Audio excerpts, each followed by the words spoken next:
my wife wakes up. She goes, "What's that noise?" And I had put some pears on the front porch because I was going to dehydrate them. And she could hear a noise on the front porch. There's a 400-pound bear.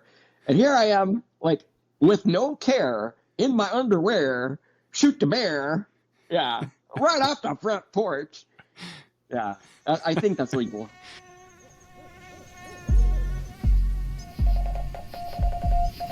Welcome to the Wild Dispatch.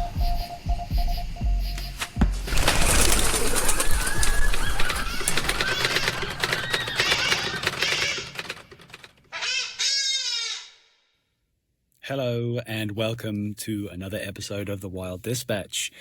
I'm Robin and I'm back with more skills and stories from the wild. Almost lost my train of thought there mid-sentence. We have a fantastic episode today. This one is related to the previous episode. So last interview episode that we did was with John Anderson, the game warden from Nevada. Fantastic conversation. And he had some great stories about his life, some of the incredible busts that he's done, but also some of his memories growing up and the lessons that he learned with his dad. Now, we have his dad today.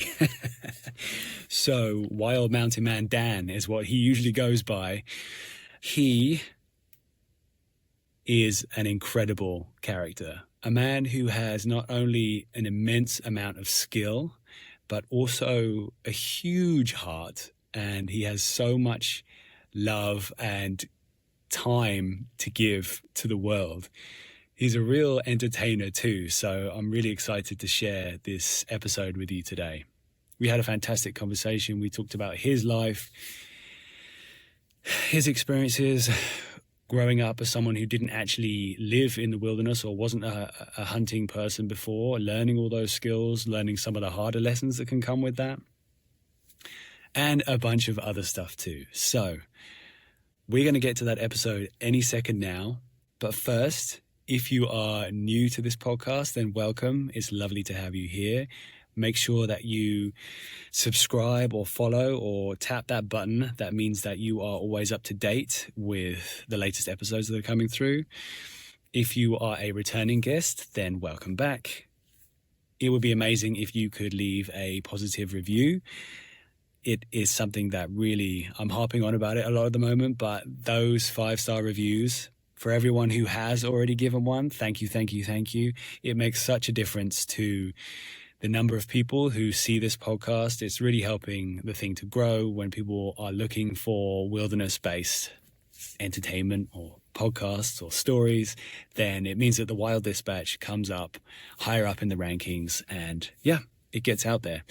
This has a knock-on effect of meaning that I get to have a bit more presence in this world and makes my life easier. If I need to get hold of people, it makes my life so much easier. I mean, I don't even have to reach out to people so much these days. People come to me, which is because of the people who are helping to push this thing out into the world. So thank you, thank you, thank you. Right. I think that's everything for now. Here's Wild Mountain Man Dan.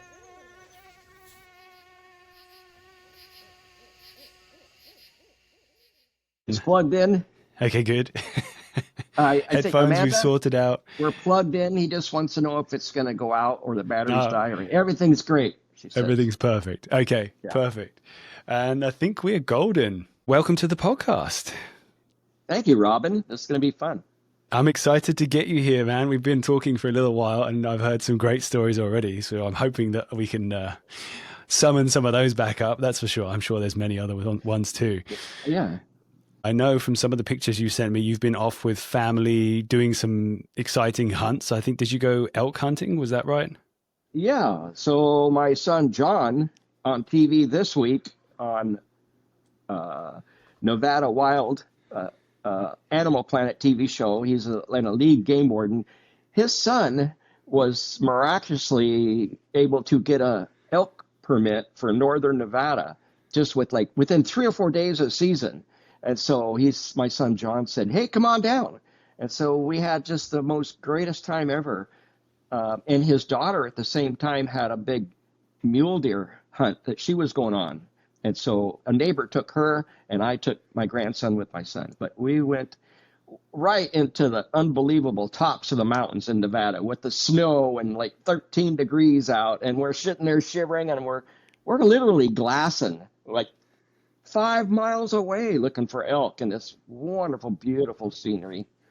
And all of a sudden we're seeing elk. Okay, now what do? We got to back up, go all the way down the mountain, come up another canyon and stuff.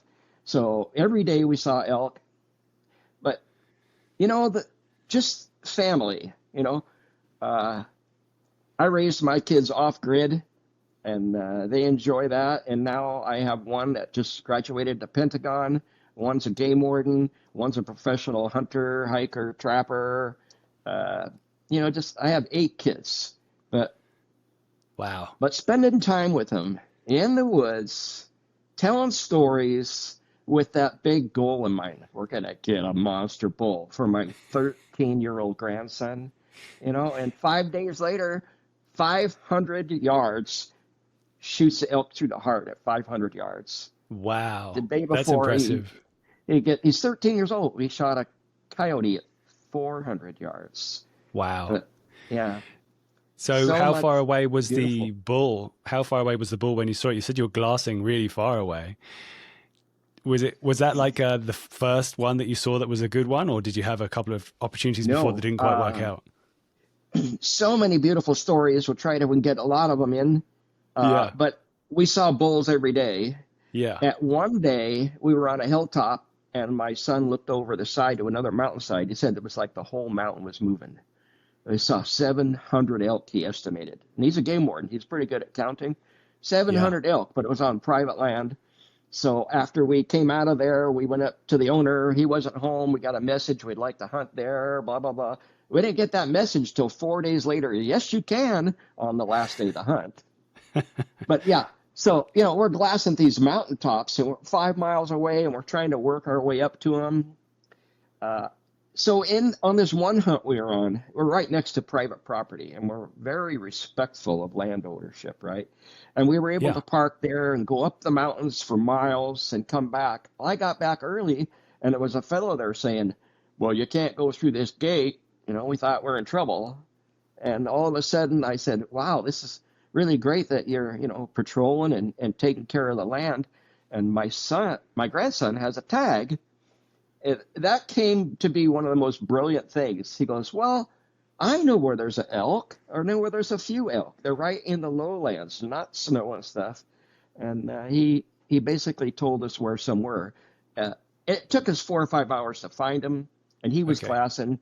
And we finally seen him from up on top of the road, set my son and grandson down for this beautiful trip, coming in closer and closer and closer to these elk. But they couldn't see them the whole time. We're like, trying to focus in on where they're at. Yeah. And they get up and they take off. They're only 100 yards away, but can't see them. They're down a ravine. And when they popped up at 500 yards, we're glassing and we're watching. All of a sudden, we see this poof of smoke. And then, crack! Oh, my goodness. So good. Yeah. Elk goes down, gets up, shoots it again right through the heart. A 500 yards, 13-year-old kid. Yeah, that's impressive, I've got to say. It's also, it amazes me for whatever reputation, I guess, hunting has in general, that people are usually quite secretive about their spots and their opportunities. Yeah, the number of times I've just started chatting with people who I see out in the boonies, the number of times people are like, oh yeah, you know what? Like, I'll give you a hand. Here's a secret. Here's a little place that you can go. And the number of animals I've managed to get just from starting a conversation with people, it's pretty amazing how comes around, goes around, huh? How friendly and helpful people can be. Yeah, it's not all the tradition that people, or the way people think it actually is. So you can go elk hunting and deer hunting and all this hunting, but a lot of times they should change it to elk hiking and deer hiking. And maybe that's the whole goal, to get out in nature and experience, like, I'm really sad for people that live in an apartment and they see a TV and they see walls and they live with paint fumes. And I'm off grid for 36 years, and I'm almost 71, and I'll take anybody on. I'll run faster and hike and jump. And I don't know if you've seen some of my internet stuff, but yeah, Yeah. I like being wild and crazy because I can. I'm pretty good health. Yeah, I've watched I watched some videos over the past Yeah, few weeks. yeah, I've been right. entertained. Another thing as well I noticed, and please take this with in every sense of positivity. There is a streak of silliness about you that I've noticed in some of your videos. You're not afraid to laugh at the situation or doing something silly, or laugh at yourself as well. I want to get people off the couch, you know? Yeah, Uh, yeah. One of my famous sayings is too, I don't want to change your oil. I want to change the whole world. With a smile and a hug. I'm also a professional hugger. So here it goes. Thanks, Robin. Thank you. Yeah. Received with open arms. But yeah, so years ago, my grandfathers on both of my sides from history, one shot for the Washington Civilian Corps in the national championships every year. Oh, he was so into marksmanship and targets that in 1928 he got the telegram that his daughter, my mom, was born while he was at Camp Perry, Ohio, shooting in the national competitions, right? So Wow. yeah, you got to imagine my grandma's pregnant with my mom. He goes, "Hey, I'm going to go on a shooting competition. I'll see you in about 3 weeks." And then my mom was born, and he gets the telegram. Yeah, and he did that for like 6 years in a row, and then he passed away. But he's on I think it's called Soldier of Marathon Trophy with his team for like 6 years in a row at Camp Perry, Ohio, 20s and Wow. 30s. And then my dad Wow. on my grandpa on my dad's side, he was a little bit like a Robin Hood. He painted, but during the Depression, he would go out and he would hunt, and he would bring food in for all the community. So maybe that was legal, maybe not, but they lived way up in the mountains, and so a lot of Yeah. hunting. But it skipped my mom's and my dad's generation. Like they went hunting once, I know. And anyway, Really? my mom fell down and scared the deer away, and yeah. But my dad was like the president of the Washington State Chefs Association and the president of the Senior Chefs of America, and he was inducted into the National Chefs Hall of Fame with Julia Childs in 1999. Yep. You've tweaked my interest with two questions I wanted to ask you, which is Okay. one is, did you grow up with hunting, which you're answering? It doesn't really sound like that's what was kind of part of your upbringing necessarily with your About parents. about about 4 or 5 years old, we would go to Grandma's house, Okay. and we would see this behind the door, and we And weren't allowed to what's touch that? it. That This what is kind of my rifle is that? grandfather's 30-30 Winchester octagon barrel. It's like the prize of the world, like John Wayne. But this is what we saw behind the door. But we weren't allowed to touch it. But we could open the door and look at it for a second. But this is, like 4, 5, 6, 7 years old. This is what really sparked my interest. Plus, my grandparents also had a museum. Arrowheads in the museum, guns in the museum, deer heads in the museum. Uh, So that's my earlier memories. Um, I'm guessing that rifle that was propped up behind a door was probably loaded, ready in case something walked past nearby, would be oh my yeah, guess, which is why you're definitely not supposed to be touching it. yeah, yeah. um, And we actually shot that gun after my grandfather died. About 10 years after he died, my dad says, "Let's go shoot that gun." And he noticed there was a bullet in it. And when we shot the bullet, the brass actually came apart. We had to clean it and cut that away. really? But yeah, I killed a bear in my front yard last year. So many different tangents, right? With that gun, because it's such a close yard, I got a lot of apple trees.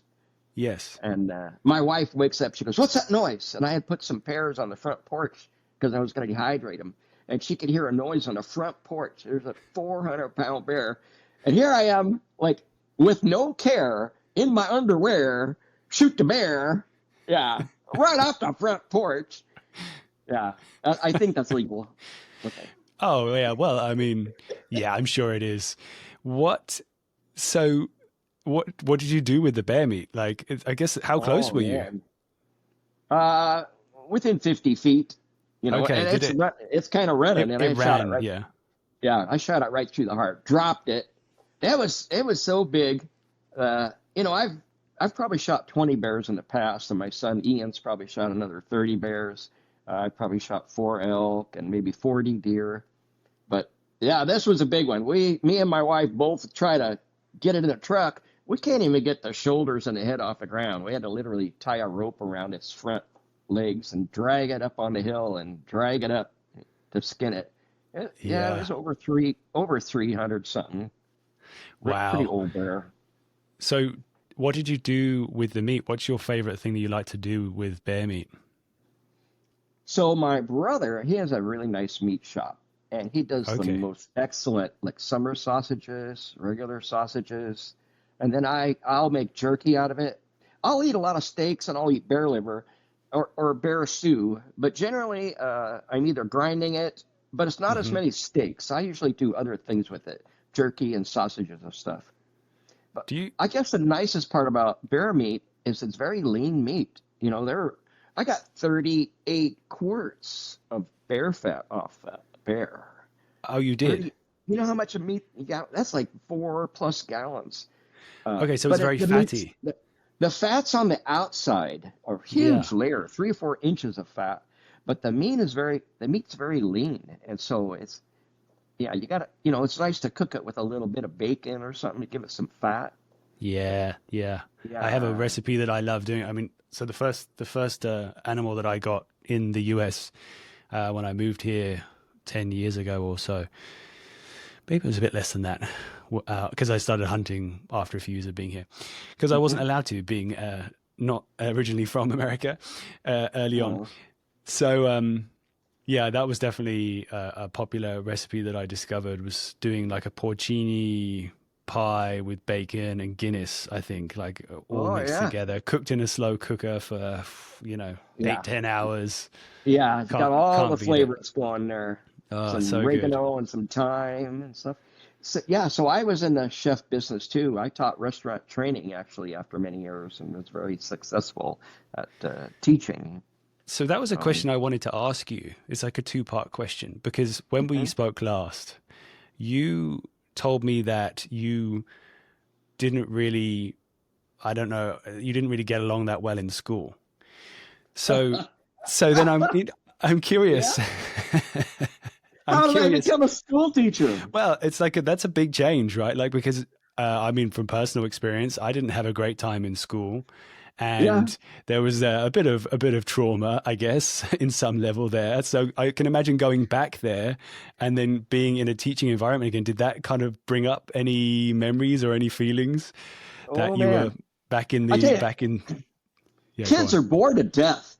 In school, I'm telling you, they're bored to death. If you could teach them something that they want to know, but guide them along the path, that's what education should be. And internships and bringing in guest speakers. But yeah, in the 9th grade, I had a D and a D and a D and a D and a D plus, and I think a D plus or a D. I had 2 teachers tell me, "We like you. We're going to give you a D." So what would my grade point average would have been? It was a 1.67 in the 9th grade. I'm getting ready to go to high school with a 1.67. And my mom and dad go, "Well, you might want to take general math over again." So I took all beginning classes. And when I graduated, I had an A in math. But that was still 1 + 1 = 2. I have a hard time with subtraction. So how did I go from that to being the Washington State Vocational Teacher of the Year for the whole state of Washington? Yeah. I tell you, I love kids. I love seeing the excitement on their face. And it's got to be hands-on. Okay, yeah. So it was a restaurant training class, and we actually prepared the food for breakfast and the lunch, and we catered. We catered to Governor's inauguration ball. We were asked to do so many things because everybody thought it was the greatest thing in the world. I even got to be on a school board magazine one year about, like, best classes in the nation.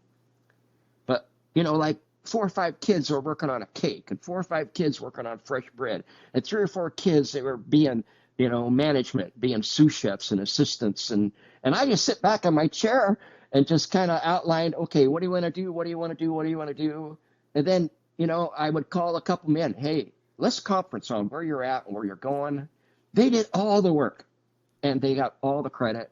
And when they get credit for something that they made, especially by their peers, like strawberry shortcake and shrimp fettuccine and stuff and all this stuff. Yeah, greatest move of my life, teaching stuff I liked. And I did that for 20 years. Yeah. And along with that, I didn't stop there. I started teaching kids about, it's like a testimony on what's important to you, or speeches. And then we entered competitions for the Vocational Skills of America, or they changed it to Skills USA. I had kids that were in a little school of maybe 3 or 4 seniors. They were national vice presidents for the nation, just to light that spark and drive and, get them to be, who do you want to be? What do you want to be? And then I didn't care about class sometimes. I say, what do you want to know? Let's talk about anything you want to know within limits. Yes. Yeah. It's interesting. So that was fun. It was just fun. Yeah, right. Adapting to what sparks people's imaginations and sparks their excitement, and knowing that that's the way to actually get motivation. That's such a good observation. Maybe is that something you experienced personally when you were in school then? Like you struggled with things that weren't interesting? Yeah. Yeah. And, hey, I was working on what I wanted to work on, arrowheads and shelters and stuff. And I was out the window looking at birds saying, oh, look at that bird. I can't hardly see it, but it's a flicker. I know it's a flicker, how it flies. That's a flicker. Oh, there it goes, Yeah, that was my school. That's exactly like me as well. Yeah. And, I've heard that in Germany, they go to 9th grade with all their skills. And at 9th grade, they make a choice. I hope this is true. I heard it. That they make a choice of what they want to be, or at least a couple things. And they actually put them into industry with somebody like in the 9th, 10th grade, and they get to work with that. And then they come back to school, and then they go back out. And that's the way it should be. Get them involved in something that they want, and they'll outperform anybody at that point. I agree. And it's often like so much, you can only go so much with direct tuition, right? You then need to apply it to something real within a real life situation. Theory only works to a certain extent, right? It's only once you then start doing the grind in whatever environment it is that you've chosen, then you really learn if that's what you want to do as well, right? Yeah. So the opposite of that would be give them some kind of game and just let them play with the game, and they're beating people up or they're racing cars. Maybe there's a spot for that. But for my kids, they milked goats, they chopped firewood, they worked hard. They learned about how to communicate with people and emotions and struggles. And, not every day was perfect. And they did it the hard way. But, I just had one of my boys retire from the Pentagon. Yeah. And one of my boys is the game warden of the year in Nevada. And one of my daughters is like top scientists in the country under 40 with 2 major awards. It's like on and on and on and on. Yeah. And that came from having nothing and being inventive and having to create all the scenarios that they went through when they were younger. I guess if you give them the tools to be able to figure that stuff out, then that's the important thing, right? I'm curious, talking of childhood then, you're talking about napping arrowheads and all those kinds of things, and maybe that being a bit of a distraction from conventional teaching. When did that begin? Can you remember the first time that you started napping arrowheads? Like what inspired you to do that? So my grandfather's rifle, they had museums with arrowheads in it, right? Yeah. Okay. Oh, I was totally in that. Something happened in my brain, something happened in my heart, my spirit that said, I got to have this. I don't know what it is. I got to have it. I got to know more. I need this. It's like passionately involved. I'm only 7 years old. And so we go arrowhead hunting and rock hunting with grandma and grandpa and my dad and mom. And I can remember the instant that all of a sudden grandma picks up the most beautiful arrowhead that was white. It was thin, beautifully flaked, sharp, and the wings on it were so perfect on the Columbia River. They call them gem points. So nice. But the very, very tip, the tip had broken off. It's pretty common to not find them, perfect. And so Yes. everybody gathered around and they want to see this most beautiful arrowhead that grandma ever found. And here I'm about 10 feet away and all the adults are gathered around. Ooh, that's the greatest thing, oh man. And then they're like, they're off. They want to find one. So they're inspired to go get more. So I had been given a pocket knife from my dad like a year earlier. And I thought I was pretty good. I was carving all the time. So I said, Grandma, can I look at that arrowhead? She goes, yeah, you can look at it. And I sat down and I put it on my knee and I took my pocket knife out and I chipped the top of it. Okay, we're going to stop right there. You don't give a 7-year-old kid with a pocket knife an arrowhead, an archaeological specimen, and say, ooh, I'm going to see if I can make it better. You don't do that. So anyway, I headed it back to Grandma and she goes, oh, and I can still see her facial expressions. They're kind of mixed between, oh, ah, ah. And then they settle down a little bit. Oh, that looks nice. What could she say? And everybody gathered around. What's going on? And so within a couple of minutes, I was like the hero. And I don't know if they were tricking me or nothing. And I don't know what happened to that arrowhead, but that changed my life. I made like 10 arrowheads that day, and and they're only that big. I don't know if you see that. Like, Yeah. because that's all I could figure out. I'm making chips with my pocket knife. That's all I could do. Within a month, I'd made 100 arrowheads with my pocket knife, and then I switched. Oh, I think I'll take a nail and put it in a broomstick, and yeah. So I made like 500 arrowheads within a couple of months. I made 1,000 arrowheads within a year or so. I probably made 50,000 now. Wow. Were you then, I mean, you made these arrowheads. How long was it before you were like, I need to make arrows and bows and do all of that stuff? Within 6 months. So I'd already be building my own shelters. They call them shelters. We call them forts. I even had one that had a basement and 5 levels, and then it had a ladder going up to a crow's nest. But I would take sticks, try to modify them with shoestrings and stuff, and make arrows. Well, we got really good, but we got kind of scary. Here's a quote I made up this morning. Don't test your limits. Know your limits through life experiences. Yeah, know your limits. Anyway, so we're shooting these arrows straight up in the air, and then they would disappear, and we would run, and then shoot. And I remember one of the arrows came down and hit my neighbors right in the trailer and stuck down. They were playing cards, and this arrow stuck. Yeah, it was a steel fishing rod pole, and yeah, that was not a good thing. I learned a lot of lessons from that. What did they do? I don't remember that part. Only remember the good stuff. That's one of the secrets to life. Oh, and another thing, too. When you grow old and gray and you start losing your memory, you can die of a clear conscience. Yeah. Well, that might be true. I'm gonna hope for the best. Yeah. But I can remember hunting little birds with slingshots. We were so good. We could shoot the flies off a wall at 10 feet away with slingshots. Wow. Ooh, we were so accurate. Yeah, I shot a bird out of the top of a tree one time. Sorry, bird. Well, I killed a lot of birds. But yeah, I shot this robin out of the top of a tree, probably 40 yards away with a slingshot. Yeah. And then, we come across this dead skunk on the road, right? So, this is so exciting. Our first big animal kill. Don't give like 8 and 10-year-old kids, 3 brothers, the chance of skinning a skunk. Oh my goodness. I pulled one way, my brother pulls one way, and it sprayed us. It was dead and still sprayed us. Wow. I'll never forget that. Yeah, that was my first skinning experience with a skunk. I'm curious. You made me think with the birds story that you were saying about running around being a little hooligan shooting lots of tiny birds.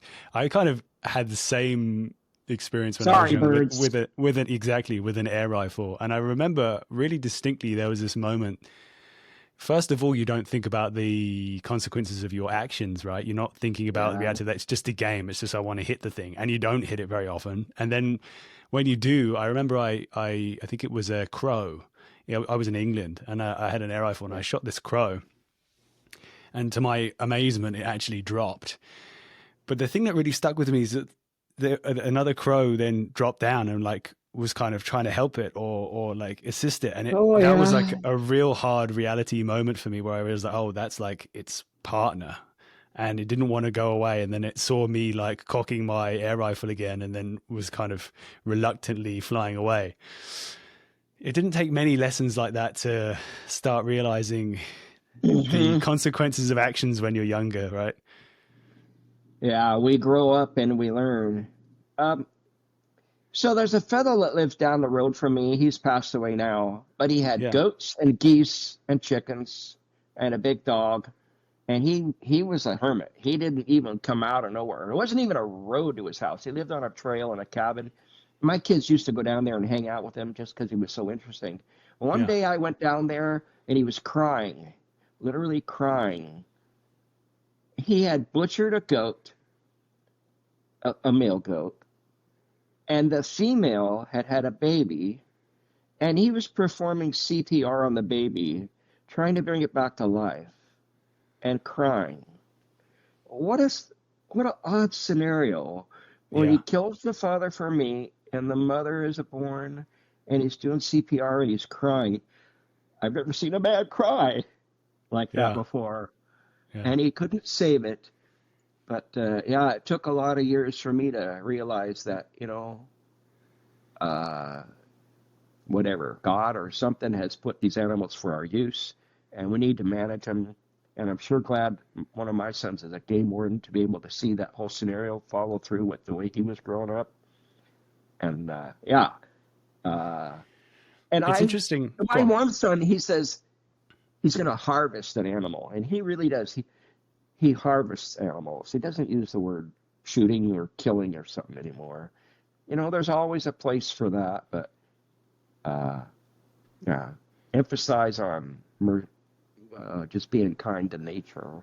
Yes. Respecting and Mm-hmm. understanding as well that you're part of something and it can be brutal. And that's the thing I think people often find difficult, is that there's like, can be simultaneously such brutality and such love at the same time. Does that make sense?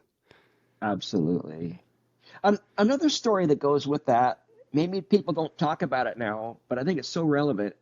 The little red hen, or I think it's a red hen, and she's baking bread, and everybody wants bread. But she asked them, "Oh, can you help me harvest? I'm going to plant the grain. Oh, we're busy. Can you help me weed? Can you help me water? Can you help me harvest the grain?" And now we have to make into like the chaff, and then she has to grind it. And every time she does a step, they're not there. And she asks them all for help. But when that bread hits the windowsill, oh, they're there. Oh, man, they're there. And how much of a part of life do we take in now? Like this morning, I got chickens. I got to feed the chickens, and I had elk heart and chanterelle mushrooms for breakfast that I picked them and harvested. Great. And how much of our labor goes into paying other people to do the dirty work? And, how much Yeah. of that should we, take on upon ourselves? It's that balance, isn't it? It's actually Yeah. interesting. My wife said just something similar to that yesterday evening, where she was kind of curious, I guess, like amusingly observing how much time we spend preparing food and that whole kind of process. And that's not even taking into account the foraging and the hunting and the fishing and all those things that we do. Mostly I do, to be honest. And the farming as well. She spends a huge amount of time growing vegetables as well. It's such a commitment, right? It's such a lot of time, but it's so much healthier than convenience, right? And hopefully in the long run, it's good for us. It's the thing that makes the difference. What's that? You're holding up looks like a framed, is it a certificate or what is that? So I'm an artist. Wow, I'm an arrowhead okay. maker. And I've studied a lot about different kinds, but I love the Northwest Coast natives. I love a lot of the native works. And a lot of my brain comes from those thoughts and those ideas from a long time ago on how, we were part of nature. You didn't own the land. You were maybe its children, that whole idea. Yeah. So back to your questions before, Arrowheads has kind of not driven my life, but passionately guided me along the way of being a pretty good arrowhead maker or knife maker or chipping stones, and I hang out with the best of them and have a blast. And I teach at probably 7 or 8 gatherings across the nation. And that I was just, if you've never gone to a gathering, an ancient skill gathering, please look up ancient skill gatherings. Yes. It's where I want to be till the day I'm dead. Bury me at one, whatever.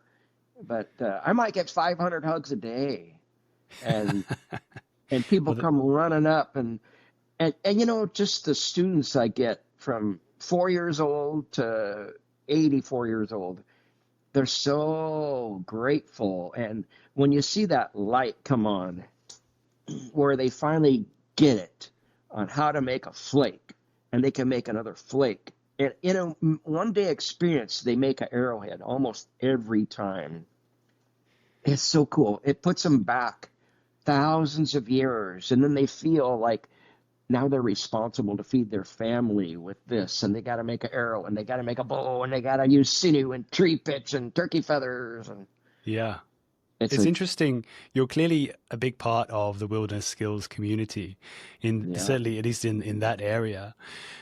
I'm curious because I mean I'm definitely due to come visit one of these community events sometimes soon. That's for sure. Maybe next year when they will start rolling out again. Sure. But the question I was going to ask you is, when did that start? Has it always been, I mean, apart from, the beginning of humanity, but I mean, these events, was there a kind of time that they were happening long ago, like when you were first interested in this stuff, or is it something that's kind of rolled out more in the last decade or two? So I think in Europe, it started earlier with the caveman type idea, and a lot of archaeologists there. So in my lifetime, the muzzleloaders were a big part of the early gatherings, where they had rendezvous, and they were big famous rendezvous, and I've been to a lot of them. These are, there's probably 50 or 75 rendezvous on here I've been to, mountain men stuff, and 50 gatherings probably within the last 10 years. And what's that you're holding there? Is that a dream catcher or what? Yeah, it's a display with some Native American signals, Okay. But each one of these represents, a whole week being at a mountain men rendezvous. These are all mountain men rendezvous. So these are, and they had to cast medallions. Yeah, that's amazing. Yeah.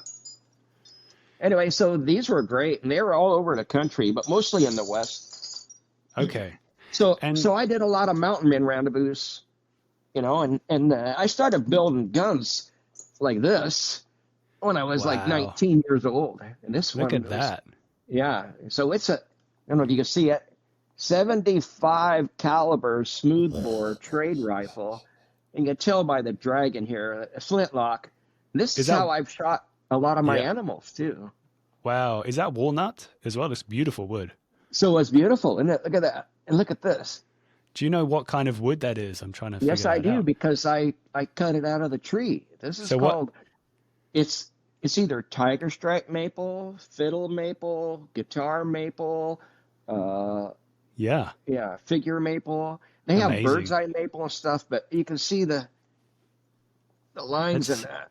Isn't that cool? It's stunning. It's stunning. So I learned from some real good gun makers when I, earlier in my youth, met them at the rendezvous. The mountain men rendezvous. Al Hunkler, Ted Fellows, they were pretty big names back then. Anyway, so as time went on, I could drive further and further away from home. I knew about rabbit stick when it first started, but I couldn't make it. I was busy raising, 6, 8 kids earlier. Yeah. So I started going to, Glass Buttes Nap-In was before rendezvous. I met Jim Riggs. If you've ever heard of that name, he's like the number one man in the world that's starting a lot of the gatherings. Jim Riggs out of Oregon. And then David Holliday, Dave Westcott, Larry Dean Olson was a big part of my life. I think at 13 years old, I had his book, and I was reading it from cover to cover. But I couldn't go to Rabbit Stick until 2014, which is a long, like 10, 11 years more ago. Yeah. Well, then I got to meet Larry Dean Olson. And then, amazing. So that's hanging out with those people at the gatherings. it all of a sudden became my heaven, the place I wanted to be. Well, do you remember anything about your conversation with Larry Dean Olson? The reason I ask is I actually was lucky enough to just interview Nathan Olson after he won Alone, and Yeah. we had a good chat about his memories of his father. But I'm wondering if you managed to talk about anything that you remember. So Luke Olson's a friend of mine too, because he goes to a Okay. lot of gatherings. Yeah. And I've actually met Larry's sister and a lot of their family. So it was very briefly. I got to hang out with him. I enjoyed his spirit of all those years. He was near death when I actually got to meet him.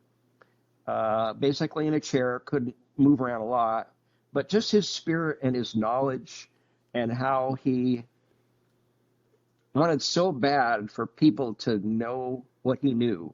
It's like the saying, I like that you like what I like, and so he loved it. I love that you love what I love. He was so into helping people, teaching people, and just the spirit about him was so kind and easy to listen to. And that's about all I really know, except reading his books. I learned Yeah. more about him. But Yeah, you yeah, start to feel like you know someone um, more, right, when you read their writing. yeah. Um, So this, go on, what were you going to say? well, so through being at the gatherings for years, I got to meet a lot of people on the Alone Show. And maybe I've met Nathan and maybe not, but I've met like Luke and his father and stuff. But I probably have 20 good friends, some like super good friends that we talk all the time that have been on the show. It's been one of my goals forever. I'm still trying for it, but it's pretty tough to get on there. And Yeah. there's other projects I'm working on. But yeah, just rubbing shoulders with those. I don't know.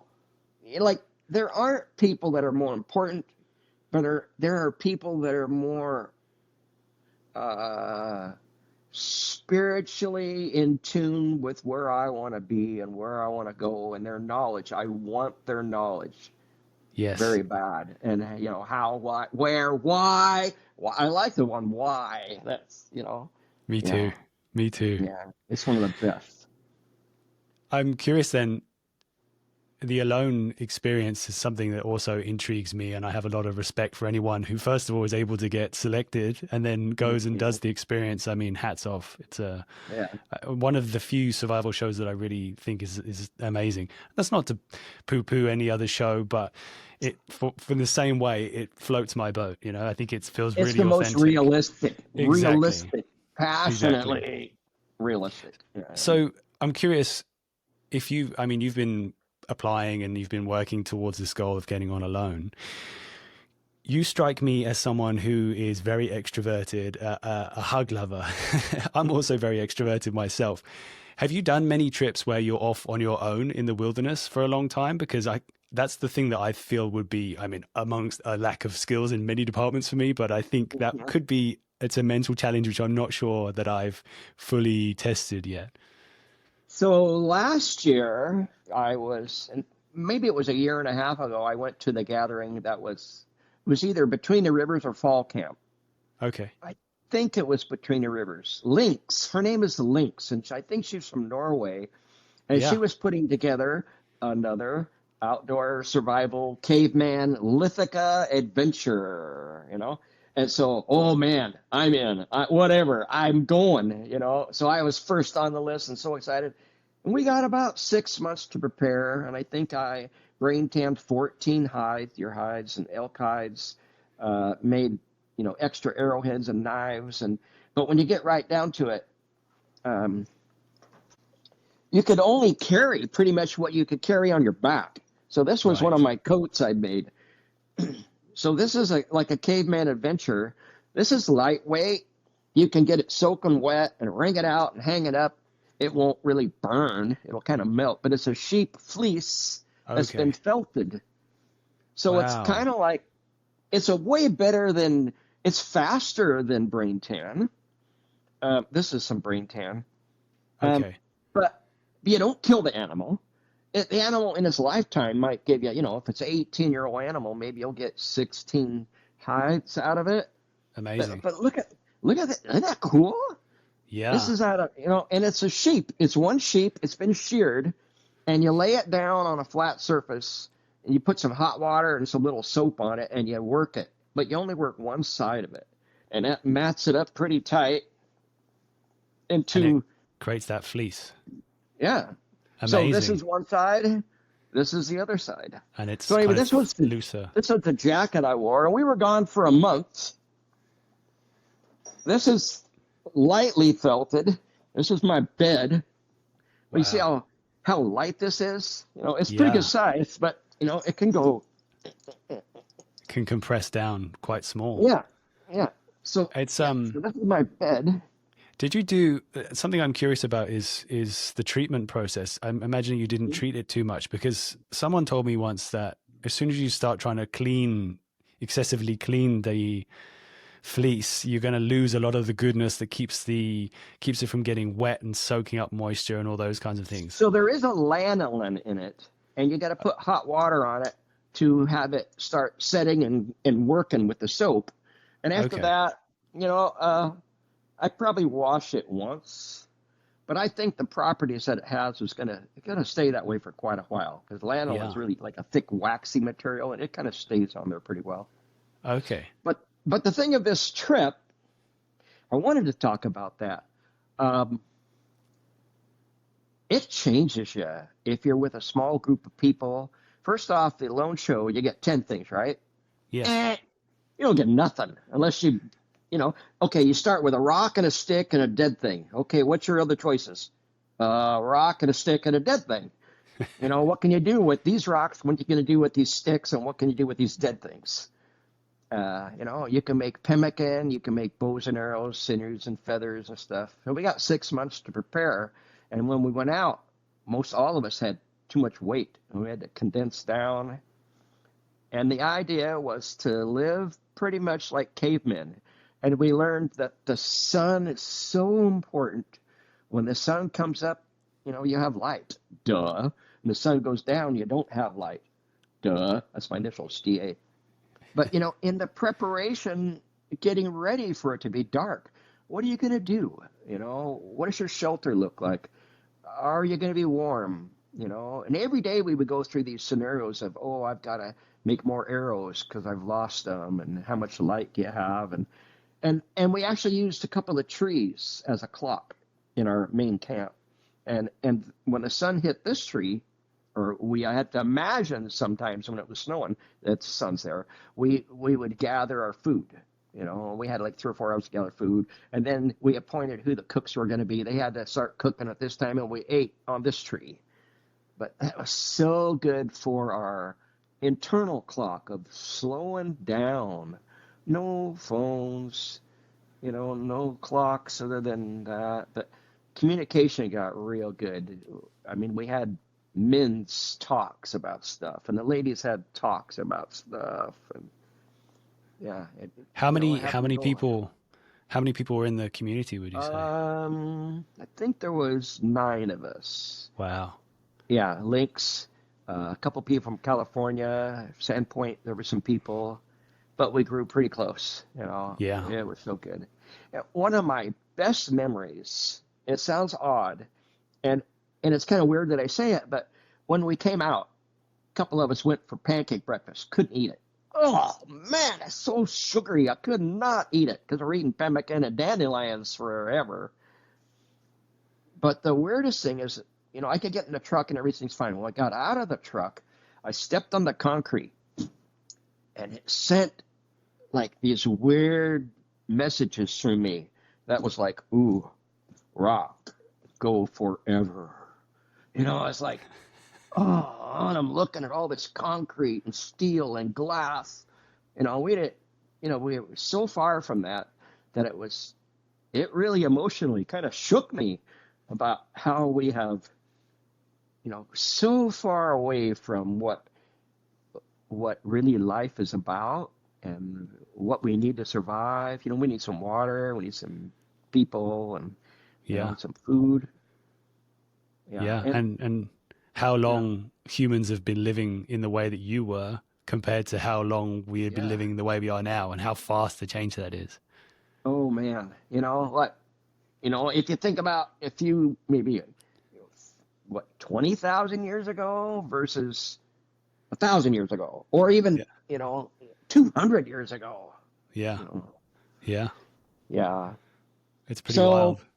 so I live off grid for a reason, and my reason is I'm pretty healthy, and my heart's good, and I drink from my own wells, and I harvest. I have 60 fruit trees, and I have lots of gardens and chickens, and yeah, I'll take anybody on. Like not fight them, but I'll wrestle them. You know, Yeah. 400-pound bear, no problem on the porch. That's the good stuff. So I wanted to ask you about your Uh-huh. homestead. When did that begin? Was that something that you and your wife did before having kids? Like, was it a while ago, or? So here's some other things too. Like you have these visions of what your life might be like. After a certain age, you have goals and stuff. Well, when you marry someone or you're with somebody, they might have their own visions of where their life looks to look like. And as you work these things out, sometimes they don't work out. Sometimes they break apart. Yeah. you know, Yeah. Over the river and through the woods to the outhouse we go is a song we used to sing. Over the river and through the woods to the outhouse we go. At midnight, the candle goes out. It's dark and it's snowing, it's raining. Yeah, so I lost a couple of wives, I think, because of some of that. Yeah. Now I'm married to the most wonderful person in the world, and she's from Samoa, and she grew up Wow. like that. Okay. Her dad made his own fish nets and carved his own fishing hooks, and they worked hard or they died. They had gardens and they had palm trees and coconuts and bananas, and anyway, so yeah, And that was in Samoa, was it? yeah, yeah. That's amazing. So yeah, growing up, I'm a hunter. I'm making arrowheads. I'm doing all these craziness. I knew that that's what my life. I wanted that really bad. And Mm. for a while, I lived in 10 different houses and just kind of quick. I found a piece of property that's way up in the mountains.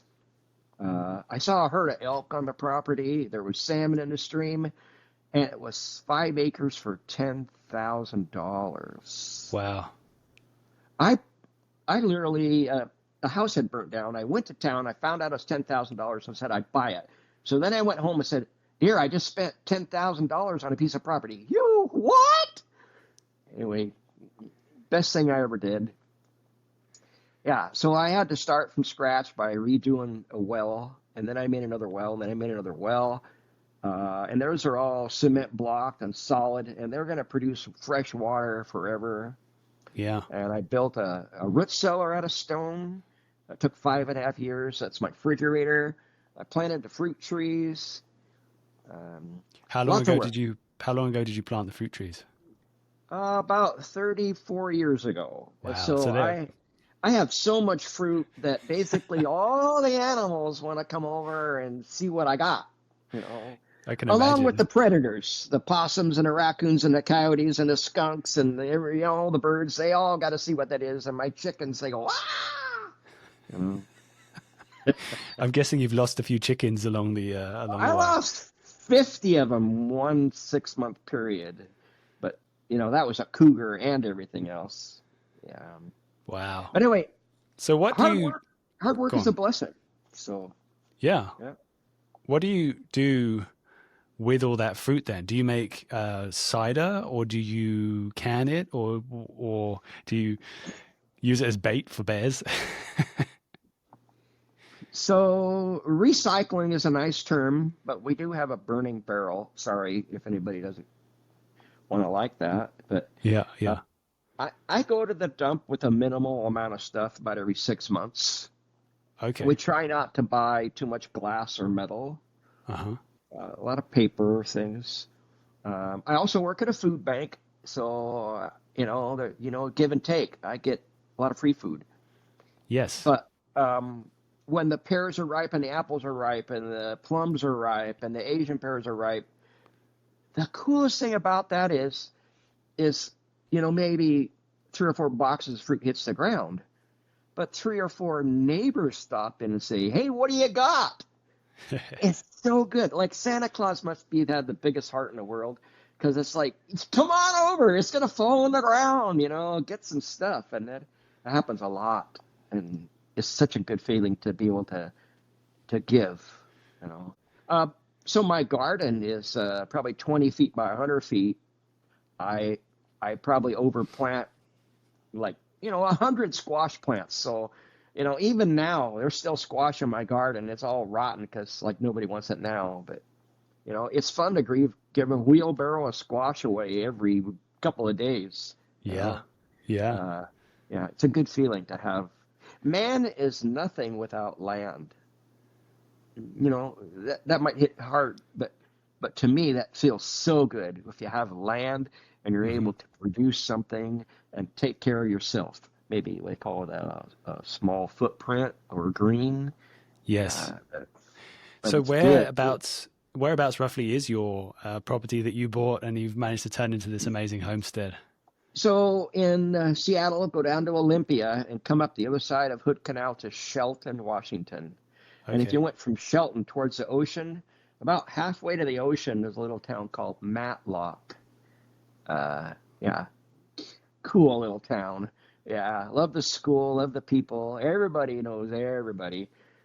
Like if you were in a little school and there's only 3 or 4 seniors and juniors that might be your girlfriend, I'm not going to say interbreeding, but I'm going to say there's a lot of people that are related in Matlock.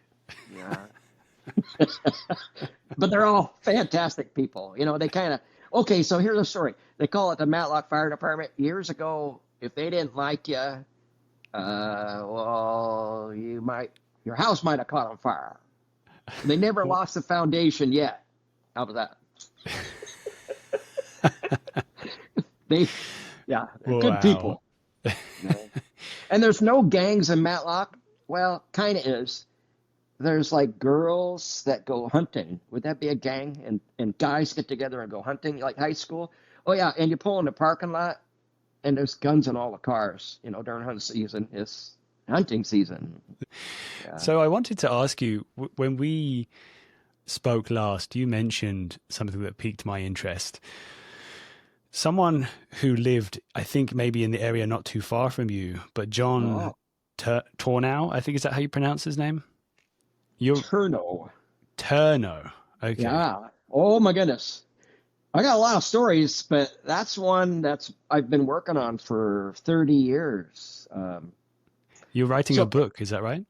Yeah. So it's kind of tough when your best friends have already written books about the guy, but when internet comes out, then it's all of a sudden, the whole wide world, pictures of stories and newspaper articles just come flooding in. So I got interested in the story because it's kind of like a Matlock story where I'm at. Edgar Rice Burroughs came into Aberdeen, 50 miles away in 1909, 1910, 1913, and heard about the wild man that swung from tree to tree, and the law was after him. And he ended up writing a book about Turno. Before he wrote, that was called Tarzan, right?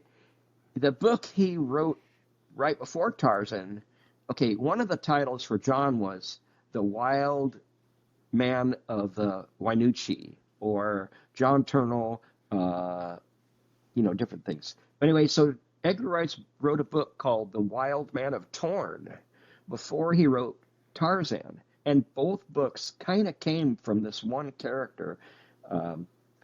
So a brief on the man. Turno was a kind of a hermit guy, but he grew up, he actually went to school, and he lived next to a native village. So a lot of this story is coming out now. People don't know that he really went to school and he lived next to a native village. And in our new book that'll come out. What kind of year was this that this was happening when he grew up? So he was born in 1880. Wow. He got the German measles, which was called the black measles of death, in 1890. He wasn't expected to live, but by 1900, he had already walked all the way to the coast, like 50-mile trips, and visited Indian villages. And in the logging camps, he was known as the hardest worker there was at 14 or 15 years old. So anyway, his sister, his favorite sister, had two twin boys. And John taught them how to hunt and fish, gave them their first pocket knives, was a huge influence in their wilderness experience. But their dad didn't think that he wanted John to be such a, like his boys were out playing with John. They weren't home working. Anyway, so the boys ended up getting shot. And it was kind of mysterious how they got shot. They got shot right next to one of John's little hermit cabins. So everybody said the wild men must have done it. And within just a very short time, they put up a $5,000 reward, dead or alive. Just go kill him on sight. No trial. They didn't even talk to him. There was no way they could find him because he was on the run because he'd heard they're after me. And Yeah. so it's a very complicated story. There's a couple books on it now, Guilty by Circumstance and Beast Man, but ours is going to be called A Silent Witness. And we're going to get into maybe who he was and why things happened and more information about, the realities. And we've all of a sudden got 500 newspaper articles from across the country and Australia, newspaper articles about this guy. We have more photos than anybody's ever seen. So we're actually be able to put people in that time frame and tell the story as accurately as we can. But we don't actually say what happened, because, it's pretty hard to go back and say what happened. But we have a lot of great stories. But it's hard to be conclusive, that's for sure. So it was a very big news story even at the time. It sounds like. In 1912, April 16th, the Titanic sank, somewhere right there. Exactly a year later, they shot, 1913, about April 16th, they shot and killed John Turner. Titanic was the biggest story in the world. John Turner in 1913 was the largest story in the world, especially in the nation. Yeah, all over, the biggest story there was. And so we have the proof. We have all the newspaper articles and the photos to prove it. And we're gonna tell his story because he never really spoke to anybody. So yeah, that sounds like a challenge, right? It's someone who was a hermit and probably didn't talk to a whole lot of people. No, well, we only have one. They did find him one time. A sheriff sat and talked to him for just a small amount of time. They said he's of sound mind, and he says that there's food everywhere and that he loves the wilderness. That's all we know. Other than people are going to go kill him. That's a quote if ever I heard one. Yeah, I guess. They ended up shooting and killed him, and they tied him up to a tree, and they took photos, and they put him on a stretcher in photos, and, there's probably 30 or 40 photos of him dead. Wow. Like Billy the Kid and all the old outlaws where they had some, that was the big thing, everybody wanted to hear about the wild man being killed. That's brutal. Yeah. You told me last time we spoke that you were carving a tombstone, I think, for him. Is that right? Yes. Yeah. So the last fellow that wrote the book, Guilty by Circumstance,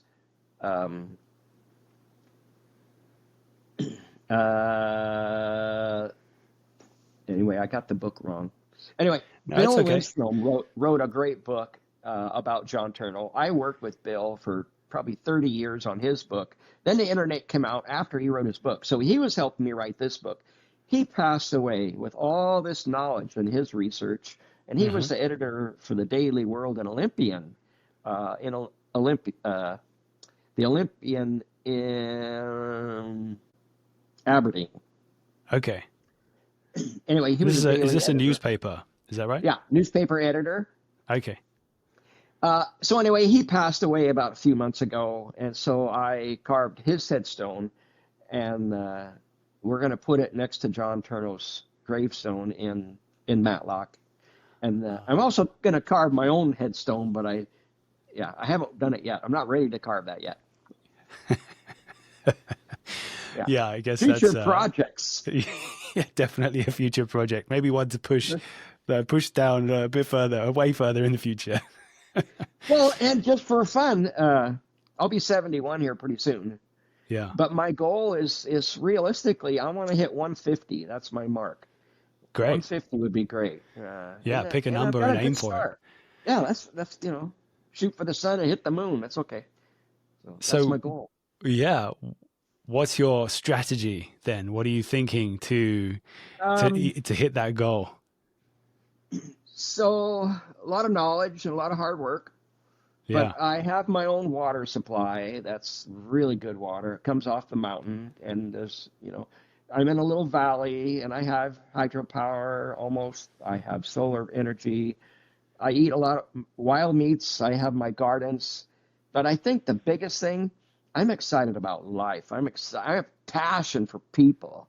And Yeah. if you don't have that, and you just sit on the couch, sorry, you're going to die. You have to get out there and you have to be creative and you have to help people, with their journey. And that really builds you up and gives you whatever they want to call it, endorphins or happy things. Yeah. So every day, that's my goal to be there and do that. That's amazing. It's such a powerful thing keeping that enthusiasm, right? Like Yeah. and it's I got to agree with you in some ways. I think I may be lucky because maybe it's just the way my brain is wired. Hmm. But sometimes people say like, oh, that I'll be bored or I'll run out of things to do. It's like Oh, man. that boggles my mind because it's like it seems like an endless number almost of things that you could do or get interested in or be excited by or people you can meet or stories you can hear. There's so much Yeah. out there, isn't there? I actually have something in my head that says I focus on a point in the future, and that might be a week, or it might be a month, or it might be 6 months out. And every day I'm going through that scenario. I have to make a whole new calendar. I kind of don't trust electronics. I literally write out my calendar for a couple of months, about every 2 or 3 days, and I update it and stuff. Yeah, and with all these goals and things, and also it's like, who do you spend your time with? Yeah. That is critical, and who inspires you to be better? Who inspires you to be crazy and wild? Get somebody that, pushes you or pulls you. That's the way life should be all the time. When we're teenagers, I think we've got a lot of that going, but we're not smart enough to figure out what's good and bad for us. But if we can figure that out when we're a little older, yeah. That's so true, right? Like it's figuring out people that maybe aren't that helpful or aren't that good an influence in your life is definitely a big Oh, learning yeah. curve when you're younger.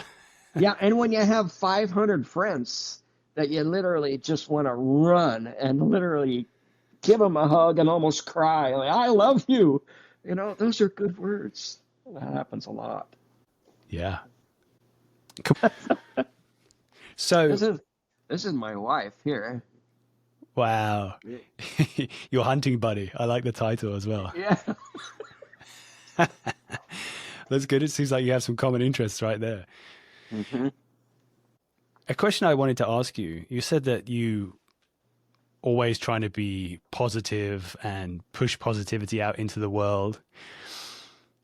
Is there anything that you do as an exercise or is there anything you do as a conscious choice? Or, I mean, I wonder, like, I mean, for me, I started meditating about 10 years ago as a thing to try and build some of that positivity in my own journey, I guess, is a way of saying that in a kind of soppy way of saying it. But is there anything that you consciously do, or is it just inbuilt in your brain?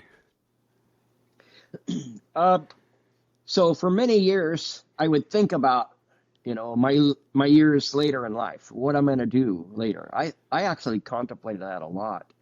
And then as I was going to work each day, I would say, why don't I just stop right here and turn my car around and get out and say, yes, the sun is shining and I'm going to go to work and then I'm going to go home and stuff. But now it's different. I can get up in the morning and I don't have to go to work. I'm kind of my own boss, and every day's Saturday. And so that drives me now. It's like I'm going to trick myself or force myself, or I'm going to love myself into just being wild and crazy and learning and going. And so I don't know. Sometimes I say that's a trick, but if you do that enough, it becomes a lifestyle too. And I like pushing myself that way. Yeah. Well, there's that old experiment, right? If you are feeling bad or sad or grumpy, but you make your face smile, you actually start to feel happy. And that's Yeah. kind of interesting, isn't it? That like your physicality somehow is influenced by emotion, or the other way around, right? Emotion is influenced by the way that you move your body. We always think that, oh, I feel this way, therefore I'm going to act this way. Does that make Hmm. sense? Absolutely. My father, he also taught restaurant training in schools. I never saw a single day where my father was upset or mad. Never. It was such a good influence on me. Couple quick stories. Yes. We, I don't know, we're young. We're like 8, 9, and 10, my brothers and and I think I was the one that took the package of cigarettes that were opened on his dresser and went out in the woods, and we were going to see what these were, because my dad, he smoked 3 packs a day. Wow. Yeah. And so all of a sudden we're lighting this up, and we each got a puff, and it was terrible. And he, like the aliens showed up, boom, he was there. And he didn't even say anything, except he said he wanted to see that package of cigarettes. And he says, "This is the last pack of cigarettes I will ever smoke. I love you, boys." And then we know he bought another pack, and he put it in his shirt pocket. And he wore that shirt with that package of cigarettes in the pocket for a long time. It was like a security blanket. But he quit that day from 3 packs a day. Yeah, and it was such an influence on us. But he said so many things. He said, one of the things he said is, if you walk into a room with 12 depressed people that are hurting, just don't be the 13th. Don't be that one. If you can go in there and intentionally make a few smile and laugh, you've won. That's what life's about. He was a good man. Absolutely. Yeah. I wanted to ask you about your memories of your dad, in the sense that you said he was very successful in the food, like preparing food. He was a chef, right? He never graduated high school either. So it's interesting you say that he was so positive, because there is I guess a cliche about how kitchens are, commercial kitchens being cutthroat places, super aggressive and stressful environments. Did you learn? Yeah, did you learn from him? Did he teach you some things, or was that later on? So in Seattle, that was the base for the Washington State Chefs Association. He was the president of the Washington State Chefs Association for many years. He was probably on the board of directors for 50 years for this. And he worked his way up to the National Chefs Hall of Fame, inducted into the National Chefs Hall of Fame with Julia Childs. Yeah. Yeah, so many things. But he started off by not graduating high school, went into the military. They gave him 2 choices. They said, you're going to be a doctor or a cook. And that's it. You had to go, like, you're a doctor or a cook. That's it, he said. And he was terrible at school. And he said at that moment, he says, I'm going to make something of my life, because he played hooky a lot, never went to school, didn't graduate. And so he really couldn't take very good notes. So he drew pictures every day in a structure or a lesson. He would redraw it and make it. He was kind of artist too. And he would write it in his own words that were simple. And he would rewrite it, and he would go home and he would rewrite it. And after his whole schooling for being a chef, they fired the teacher and made him the instructor. And he was the youngest instructor ever at Fort Lewis, teaching restaurant training to the new classes coming in. It was such a wonderful thing. Yeah, and so many stories. The commander of Fort Lewis at the time, and General Mark Clark came in and congratulated my dad for being the youngest instructor Fort Lewis ever had. I think he was 19 years old. So the admiral or the corporal of Fort Lewis said, "Daryl, you're such a great chef. I want you to be my personal chef." And then he said, "And I want your wife to be my maid. You guys don't have to do any work." And he goes, "You are not going to make my wife a maid." And anyway, he was shipped to Japan the next day from being the greatest chef. And he was on a ship the next day to Japan without his wife. Wow. So, Crikey. but How long was he in Japan for? A couple of years, I think. But when he got back, he went to Edison Tech, which is now Seattle Central Community College, and he started going to culinary school, and he actually organized his own culinary, what would it be, class. And from there, they started the Washington State Chefs Association. So he was one of the original people that started that. And then they started the American Culinary Federation. He was one of the first people in that. And he ended up being the historian for the whole United States of America for culinary arts. Wow. Yeah. So but he never graduated high school. And do you remember any specific lessons that he taught you about around food? He said there's 27 different ways to make clam chowder. And that's a big thing. But he says, you like this much salt or that much salt. You like green peppers. You like this. You like this. How much potatoes? He says cooking is not quite a science. It's more of a love of foods. And he says baking is a science. You got to be pretty accurate with baking. But cooking was just, you can play with cooking. Yeah. And then I grew up with that, and my first job was in restaurants, and then I was a Washington Plaza Hotel apprentice pastry chef for about 3 years, and then I was on King 5 Broadcasting, a private chef for them, and then I was George Warehouser's chef, and then went into restaurant training myself, and I had a blast with that. That was the best part of cooking, is teaching kids how to cook. Yeah. Had fun. Did that for 20 years. So something else you mentioned, when did you start gold mining in the Yukon? Oh, so when I graduated high school, my dad being the chef's president for Washington State, they had a lawyer, and the lawyer had two friends that were doing what they called assessment work up in the Yukon in a gold mine. And they had to do so much work to be able to keep the claim. It was it was in British Columbia. Okay. And they had to do so much work per year. And if they had two young, hardworking high school kids, they could have, chalk down more hours.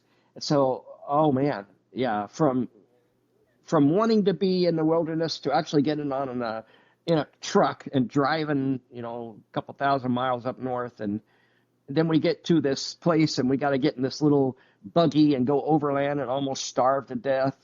And we lived with wolves and caribous and mined gold and jade for about 3 months and never saw any people. Wow. It was great. Yeah. So I guess you had to hunt food to stay out there that long. You didn't have supplies for that long, I'm guessing. Yeah. I still have the newspaper article. The mining people said that we could harvest our own game as long as we didn't waste it. Well, The game people said, no, you can't. And then maybe they didn't get along well. But anyway, we shot a moose, and it lasted for a long time. We kept it in the creek in burlap bags of rocks over it. But then the game department came in and said, no, you can't do that, and fined $600. No. Yeah, and they had a controversy on anyway. But yeah, we found 3 ounces of gold nuggets in one day, one time. Wow. We found jade was everywhere, like huge chunks of jade. And it was, at that time of my life, it was probably the greatest thing I'd ever done. My brother and 2 65-year-old men, we thought they were ancient, but they were pretty smart woodsmen. But we were so far out that it took us, I think, 4 or 5 days to get in there. And I thought we were going to die because we thought it was only going to be 50 miles. we had these little four-wheel drive vehicles that could go 50 miles an hour. So they thought, oh, one day. But yeah, so when all the tires popped in first day, we had to go walking. No. Uh, yeah, and we had to go a long ways, and there was kind of no trail. We just had to go towards the mountain. I can remember the sun never set, right? I can remember walking and walking and walking, and I know it was late, whether it was 1 in the morning or 3 in the morning, but I just at one point dropped to my knees and fell forward, like you'd imagine a person dying. And I don't know when I woke up, but I woke up and I was in like just watery mud. I didn't even know it. I was so out of it. And then I got up and stepped going again, like I should have died. And then I came up to one hill and I could see over the hill into a valley. Very spiritual thing. There was a rainbow that came down and it hit this one spot. And the message was, that's the spot. I found it. I found it. Whether I was delirious or not, I came back and I said, I found it. And yeah, so we proceeded on, and that's right where this cabin was we were looking for. Maybe that saved our lives, but we hadn't eaten in 5 days, and, we were probably delirious, but it worked. Whatever it was, it worked, Well, It's changed my life. Another thing that changed my life, when I came out of there, I was really shy before I went in.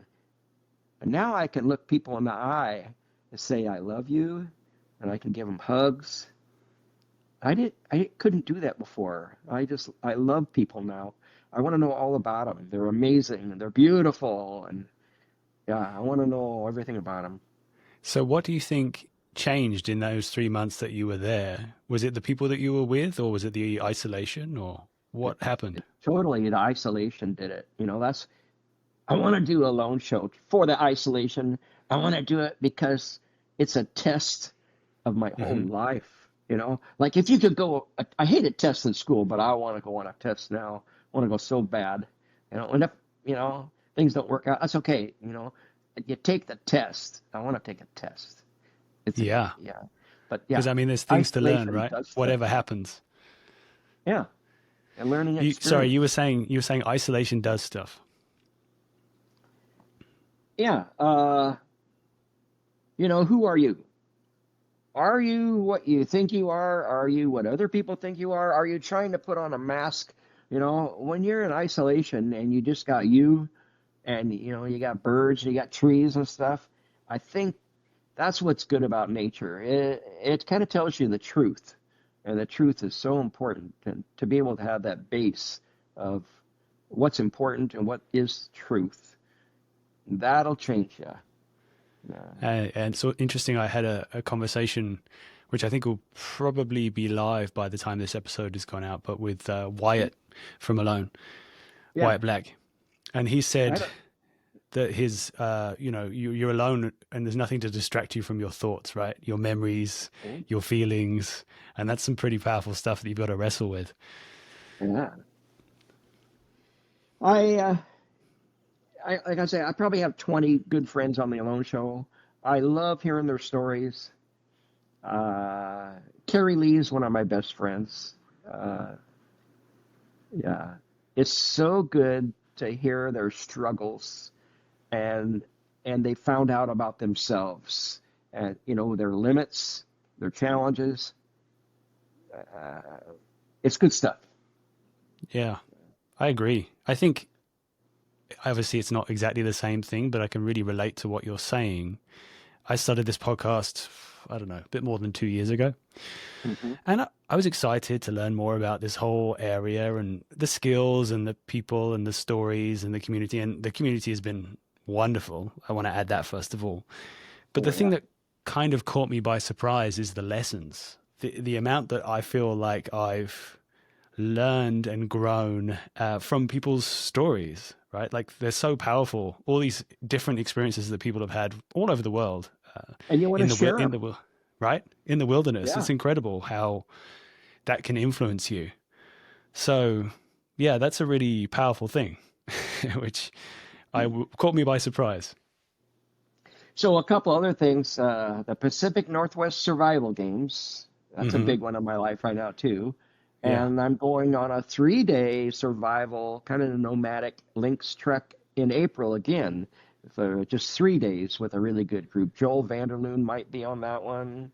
Okay, Uh, cool. Nicole, Nicole from Lone Show might be on that one. But Appelian. there's only going to be, yeah, maybe only 7 or 8 people on that. It's going to be great.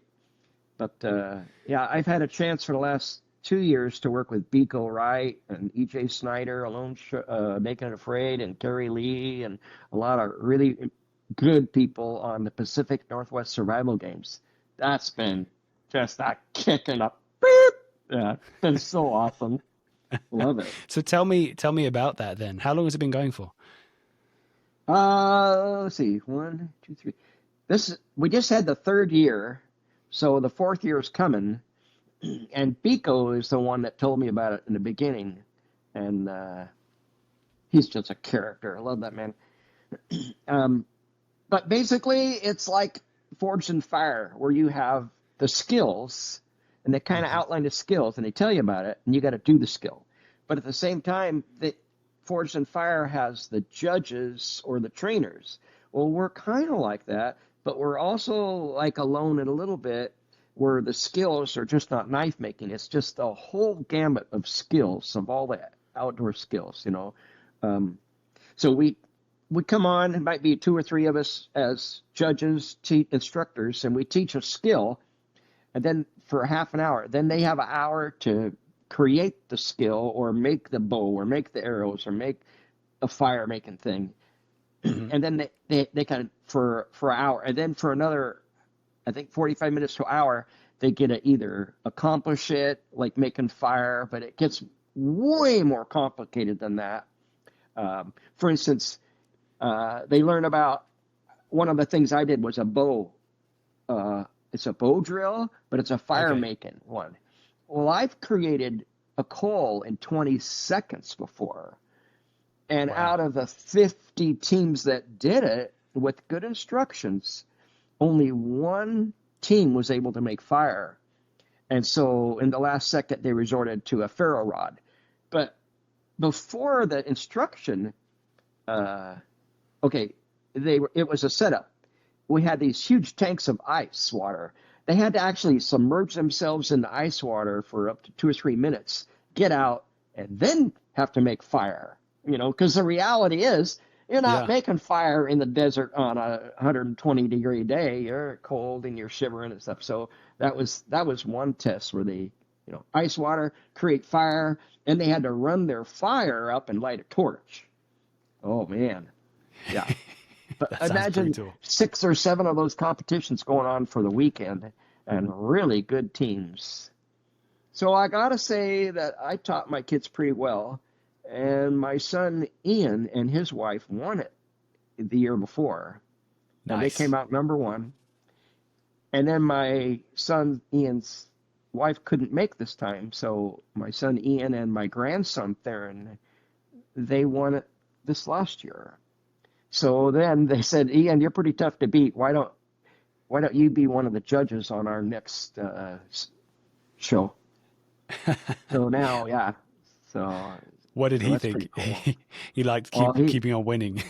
he wanted to keep on winning, but he knew the writing was on the wall that, now he's an official judge, so it's cool. And he is so smart. He's been and done about everything. He's kind of like a mini me, but like plus, everything else. Yeah. Him and my son Chris went from Washington to Nevada about 6-8 years ago, and I was in the back seat and they were in the front seat. They talked about reloading for 8 hours straight without one Imagine what kind of knowledge you got to have to talk about reloading for 8 hours straight in a car. I couldn't talk a word. From that kind of humidity, MilDOT, Barnes bullets, brass, every single thing you can think of, they love their guns. Yeah, that's for sure. And one of the things that I instilled in them is when they were big enough to hold a gun, if they were 3 or 4 years old, they had their own guns. but I never gave them a bullet. You know, if you don't give them a bullet, you know, they can walk around, go where they want. They can go hiking and stuff, but they had to practice gun safety for years. Yes. When they finally got that bullet, well, they didn't even want to shoot the bullet. They were waiting for their perfect target. You know, yeah, now they have so much stuff. They got more than any gun store, probably. And they're good shots. Like my son Ian, I think he shot a antelope at 1,200 yards, and my son Chris is working on the mile shot. You know, that kind of stuff. Yeah. Wow. Have they ever been tempted to do that? What's that competition called? I think it's called King of 2 Mile. Is that what it is? Where there's like a 2 mile shot competition somewhere. I can't remember where it is, but it's like a multiple long range shots. But the guys that do that, they have to have like completely specialized rifles, like all kinds of stuff. Yeah, it's a completely different beast. I wanted to ask you, so you have a nickname, right? Yeah. But it's changed. It used to be dangerous. Yeah. So it used to be dangerous, right? Yeah. If I'm understanding correctly. So you said something to me before that stuck in my mind. So it used to be called Dangerous Dan, if I'm right understanding that. But that was when you said you were at a wildlife park or something. Was that when you were working at a wildlife park? It's almost like Jurassic Park. They have what's called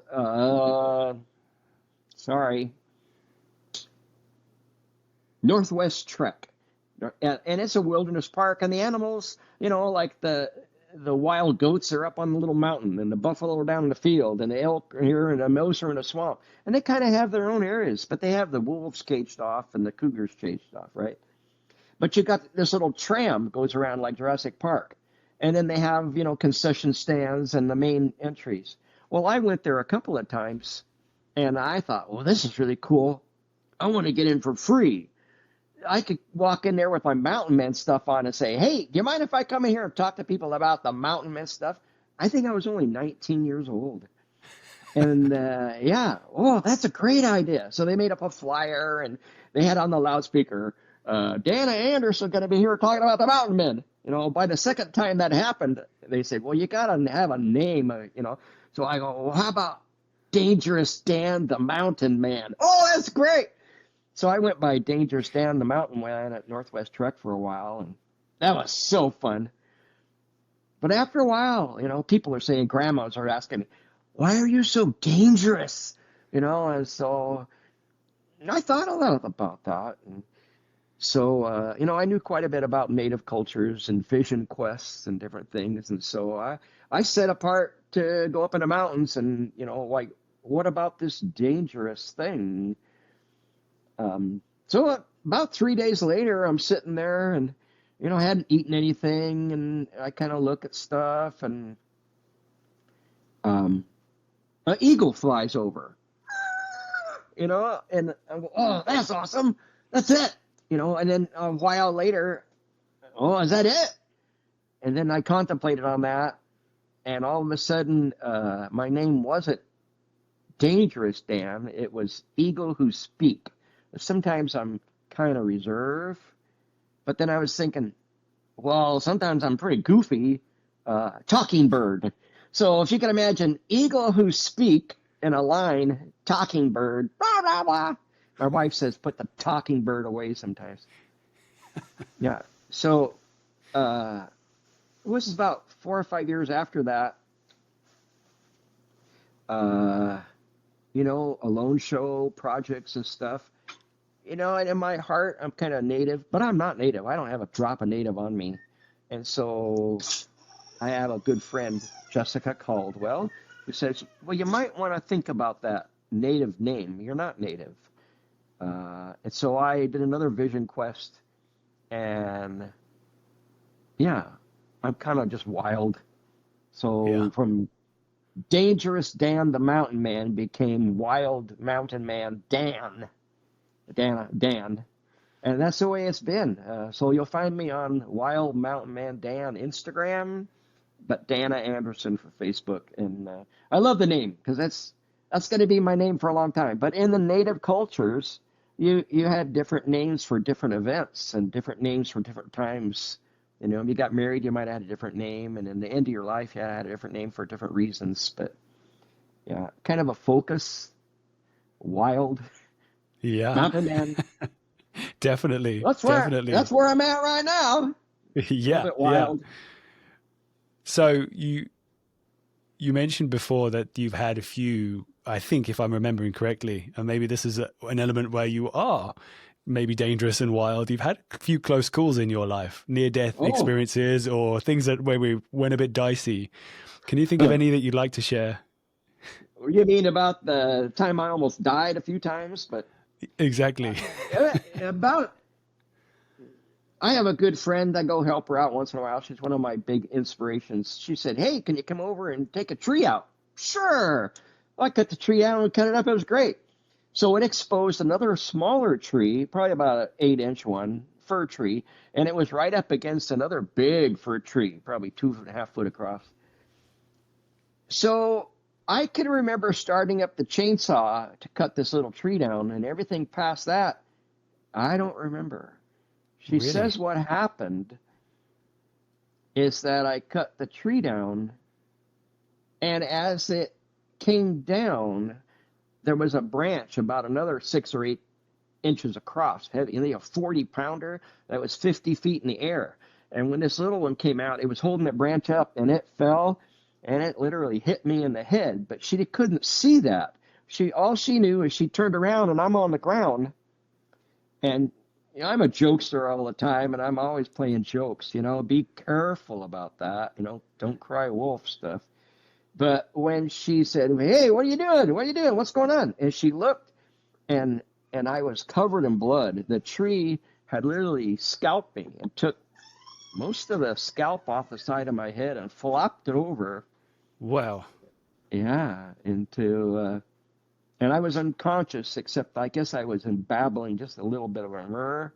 And she got me up, got me to her porch. That's all I know is about a half an hour later, I came to, almost like a light went on. Like I'm sitting there. I know I'm sitting there because I'm sitting there when I woke up. But I didn't have my eyes closed, and people were talking to me. But it's all of a sudden I realized, like in a flash, like, hey, what are you guys doing here? You know, it's EMTs and all this stuff going on. And I see all this blood and everything. But yeah, I lost about 30 minutes of my life, and I kind of don't know what happened. But then I Wow. started telling jokes, and yeah, and I'm in the ambulance telling jokes and telling stories, and it's like, you know, all this stuff. And Billy, you got to settle down. You're hurt bad, you know. And yeah, so they hooked me up to all these managers and say, "Man, you have a hard head." I go, "Okay." And so I'm telling jokes, and all my family come in. They want to know if I'm dead yet. And, no, I'm not dead yet. Anyway, it's a great experience. So yeah, How I've had long a did it few take other. you? How long did it take you to recover? I want to take my own stitches out at 4 days, but my wife said, "No, you can't take your stitches out." And I was just, yeah, from then on, you know, from the time I hit the ambulance, I was telling jokes and stuff. I've never, I recovered from that moment. Yeah, Yeah, but you I felt lost a half an hour, but yeah. you got a story though. But, you know, that's part of also being happy is knowing that you could go at any moment. What would you do with your last day? If you had your last hour, what would you do with it? Would you be like that movie February 2nd or Groundhog's Day and just be wild? Or would you come back to your senses and just want to just help people and give people and make people happy? Would you do that in your last day? That's where I'm at. It's Yeah, good. Good stuff. yeah. I mean, I think it's another thing, right? Like part of being connected with nature, and this is from an experience of learning these skills more and more the last 5, 6 years, being far more connected with the wilderness and taking lives and eating meat and foraging, being much closer to mortality makes it less scary as an idea. At least I've found. Yeah. Yeah. There's nothing to fear except fear itself. You know, like pretty famous quote. Yeah, It's true. Uh, yeah. and the more you learn about something, I've had two other of my children die too. So that's pretty. You know, some people would go, wow, that's sad, but one of them was Sid's death, and a little 2-month-old baby, little David. And, you know, I was driving 100 miles an hour to try to get to the scene, but when I was there, a pretty religious fellow. Well, people think I'm kind of crazy, but I'm pretty religious. Within just a few moments, I was good. You know, everything was good. And then one of my daughters passed away due to a medication problem. And, you know, I know she's in a better spot. I feel really sad for people that don't have those, something inside of them that says, you know, there's good out there. You know, just be patient and hard work, you know, and you might not ever see it in this lifetime, but yeah, it'll work out. Yeah. So it's good. You managed to maintain an optimism through lots of difficult things, which is really impressive, I have to say. And Yeah. an inspiration. How do you, what would you give as advice then if people are finding their circumstances difficult? What would you say is a way of helping in some capacity? Help somebody else that's less fortunate. You know, if I know another story about a guy, two shoe salesmen that go to Australia, and one guy reports back into the boss, man, like there's no hope. They don't even wear shoes. And the other guy comes back in, he goes, oh my goodness, you wouldn't believe it. They don't even wear shoes. Just think of the possibilities. You know, it's just, it's outlook. You know, it's like, what do you focus on? Yeah, take care of yourself. You know, like maybe a little too much this or too much that could alter your, you know, your state of mind. And yeah, just be good to yourself and have patience and hard work and have lots of friends. Yeah. And then have some friends that are like the most special. You can really communicate with them. It's so good to be close to someone. Yeah. And also nature as well, I guess, is the other thing, right? Yeah, got to get outdoors. I've been sick the last 10 days or so, and I haven't been able to get out as much. And it really changes the way you think about things, you know? It's, yeah, it's interesting. I was kind of realized I need to get out in the woods. I need to be out there. And so I live in the woods. I live Yeah. off grid, my own water supply, most of my own food and stuff. I think I got, you know, the flu or got sick once or twice in my lifetime. I don't hardly ever get sick. Yeah. And my wife says, oh, make sure you wash your hands and all this stuff. And, oh, don't pick that up. And I go, hey, who's the one that gets sick? I don't get sick. Okay, knock on wood. All right. But yeah, I'm pretty healthy. Yeah. Long may it continue. You've been, so I was thinking we can probably wrap up soon, but you've been holding this picture for a while. And I want to ask you, what is this picture? So it's two kids holding rifles. It looks like an older photo. So the 30-30 is my grandfather's 30-30. And then the other one is a muzzleloader flintlock pistol I built. And at the time, my oldest son had shot this deer. I took this photo, and I love photos. And that's my two oldest boys, and we're out deer hunting. And, yeah, and I think they're, I don't know, 7, 8, 9, 10, 11. So I started them young. But I got lots of pictures. And my son Ian, a cougar that he took. Wow. Yeah. That's a big elk cougar. that he took. You might want to talk to Ian. Yeah, definitely. Elk my daughter Amy got. Yeah. It's been a good life. Thank you, Robin. Oh, thank Appreciate you. it. Thanks for sharing your stories today. And if at some point you are finishing up your book and you want to talk about it more, I would love to have you on to tell more of the stories that are in there, get people tempted to come and read more of the book. See if any more trees have tackled me down or something. Exactly. Yeah. Yeah. If you get hit by The Wild Man of the Wainuchi. That's the book I'm reading. Perfect. But it's Perfect. called A Silent Witness. So it'll be out. Okay. And yeah, do you know roughly when it might be out, or it's still an ongoing project and you'll be ready to bang the drum when it's ready? My assistant writer and I have been working hard on it for at least 6-7 years.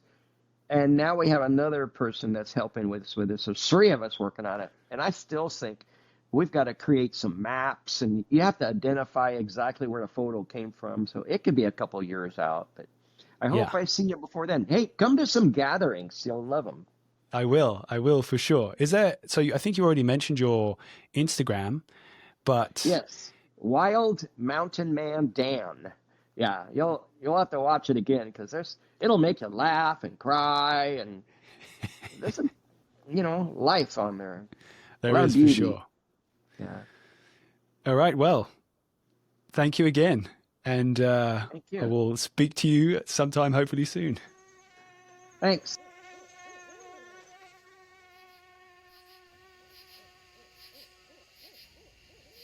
Right, that's another episode napped to a fine point and perfected. Thank you again, Mountain Man Dan. That was amazing. Thank you for sharing your time, your stories, your family members to be guests. It seems like there are an endless number of people who Dan's willing to recommend, which is endlessly helpful for getting great guests on this podcast. So thank you for that, Dan. Once again, thank you to everyone for listening. If you're still here, I'm going to take that as a good sign. Amazing if you could give us a follow or a subscribe. And if you're really enjoying the stuff, then a 5-star review goes a long way, as I said before.